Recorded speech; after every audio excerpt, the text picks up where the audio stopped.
प्रदेश में पहली बार विश्व आयुर्वेद कांग्रेस एवं आरोग्य एक्सपो, सीएम व आयुष मंत्री करेंगे आयोजन का शुभारंभ।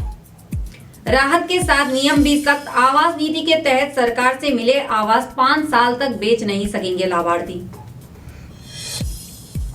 हाईकोर्ट में जनहित याचिका दायर। हाईकोर्ट ने सरकार सहित अन्य पक्षकारों से खनन में मशीन के उपयोग पर मांगा जवाब।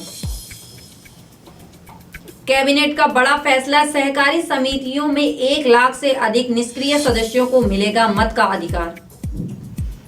युवा कल्याण मंत्री रेखा आर्य ने पीआरडी जवानों की बेटियों की शादी के लिए 50,000 की सहायक धनराशि की घोषणा। नमस्कार, आप देख रहे हैं उत्तराखंड टाइम और मैं हूं आपके साथ अनुराग चौहान। खबरें अब विस्तार से। विश्व आयुर्वेद कांग्रेस एवं आरोग्य एक्सपो में 3 दिन इंटरनेशनल असेंबली का आयोजन किया जाएगा। इस असेंबली में केंद्रीय आयुष मंत्रालय के स्तर पर विदेश में स्थापित आयुष चेयर के प्रतिनिधि आयुर्वेद पर विचार विमर्श करेंगे। उत्तराखंड में पहली बार विश्व आयुर्वेद कांग्रेस एवं आरोग्य एक्सपो का आयोजन हो रहा है, जो कि देहरादून परेड ग्राउंड में आयोजित हो रहा है। मुख्यमंत्री पुष्कर सिंह धामी व केंद्रीय आयुष मंत्री प्रताप राव सम्मेलन का शुभारंभ करेंगे। सम्मेलन के लिए देश विदेश से आयुर्वेद विशेषज्ञ उत्तराखंड पहुंचने शुरू हो गए हैं। 4 दिन तक सम्मेलन में आयुर्वेद चिकित्सा को बढ़ावा देने पर मंथन किया जाएगा। इसके अलावा आयुर्वेद विशेषज्ञ 600 शोध पत्र प्रस्तुत करेंगे। कार्यक्रम में 3 दिन इंटरनेशनल असेंबली का आयोजन किया जाएगा। इसका मकसद दुनिया के तमाम देशों में आयुर्वेद के व्यापक प्रचार प्रसार के लिए रणनीति तैयार की जा सके। 12 से 14 दिसंबर तक हर दिन असेंबली का कार्यक्रम रखा गया है। प्रमुख रूप से America, Britain, Argentina, Australia, New Zealand, Sri Lanka, Italy, Spain, France, Germany, Sweden, Canada, Netherland, पुर्तगाल, सिंगापुर जैसे देशों में स्थापित आयुष चेयर के डेलीगेट्स असेंबली का हिस्सा होंगे। बता दें, विश्व आयुर्वेद कांग्रेस के लिए 6,500 से अधिक डेलीगेट्स ने पंजीकरण कराया है। इसके अलावा आयुर्वेद फार्मा कंपनियों की ओर से 300 स्टॉल पर प्रदर्शनी लगाई जाएगी। खास बात यह है कि एक्सपो में आम लोगों का स्वास्थ्य परीक्षण के लिए 22 आयुष क्लिनिक भी संचालित होंगे। सरकार ने नई आवास नीति में आवंटित आवासों को लाभार्थी 5 साल तक नहीं बेच सकेंगे। साथ ही आवास की चाबी मिलने के 3 माह के भीतर अगर गृह प्रवेश नहीं किया तो वह आवास दूसरे व्यक्ति को आवंटित कर दिया जाएगा। नई आवास नीति में आर्थिक रूप से कमजोर आय वर्ग के आवास आवंटन को लेकर नियम भी सख्त किए गए हैं। इसमें कुछ प्रतिबंध लागू कर दिए गए हैं।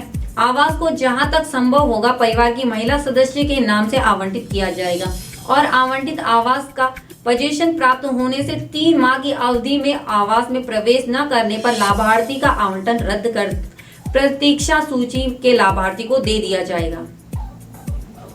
हाईकोर्ट ने उत्तराखंड लघु खनिज नियमावली में संशोधन की वैधता को चुनौती देने वाली जनहित याचिका पर सुनवाई की है। कोर्ट ने कहा है कि इस संशोधन के तहत खनन की दी गई अनुमति में नदियों में खनन के लिए मशीनों का उपयोग न किया जाए।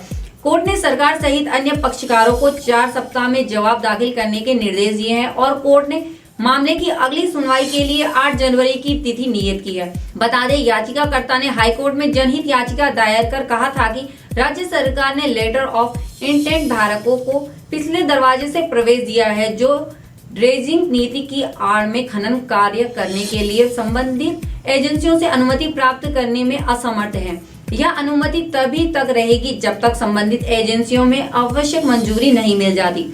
सरकारी अधिवक्ता के अनुसार इस प्रावधान के तहत केवल उसी व्यक्ति को खनन कार्य करने की अनुमति है जिसे आक्षेप पत्र जारी किया गया है, जो रॉयल्टी के रूप में देय राशि का 2 गुना भुगतान करने के लिए तैयार है और नदियों को चैनलाइज करने के लिए ड्रेजिंग की जाती है ताकि नदी का मार्ग न बदले। कैबिनेट ने सहकारी समितियों में 1 लाख से अधिक निष्क्रिय सदस्यों को मताधिकार की नियमावली में बदलाव के प्रस्ताव को मंजूरी दे दी है। इससे प्रदेश की सहकारी समिति में 33,000 महिलाओं सहित करीब 1,11,000 निष्क्रिय सदस्यों को चुनाव में मत का अधिकार मिलेगा। मंत्रिमंडल की बैठक में प्रदेश की सहकारी समितियों के चुनाव में सरकार ने महिलाओं के लिए 33% आरक्षण की व्यवस्था की है, लेकिन कई सदस्यों ने पिछले 3 सालों में किसी भी साल समिति से खाद, बीज या फिर किसी भी तरह की कोई लेन देन नहीं की है।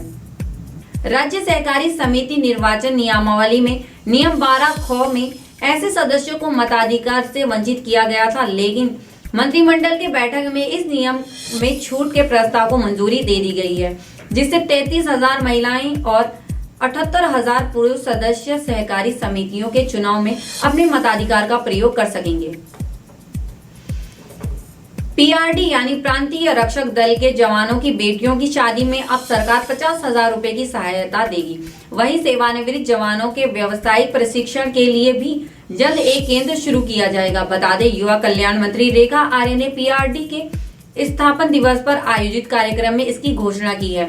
इस दौरान उन्होंने रैतिक परेड की सलामी ली और मृतक आश्रितों को आर्थिक सहायता के रूप में 14 लाख रुपए के चेक दिए। साथ ही रेखा आर्य ने कहा कि 2027 से पहले पीआरडी के जवानों का फिर से मानदेय बढ़ाया जाएगा और पहले महिला पद जवानों को मातृत्व अवकाश नहीं दिया जाता था, लेकिन सरकार ने एक्ट में संशोधन कर मातृत्व अवकाश की व्यवस्था की है। अब महिला जवानों को 180 दिन का मातृत्व अवकाश मिलेगा और इस दौरान कोई वेतन कटौती भी नहीं होगी।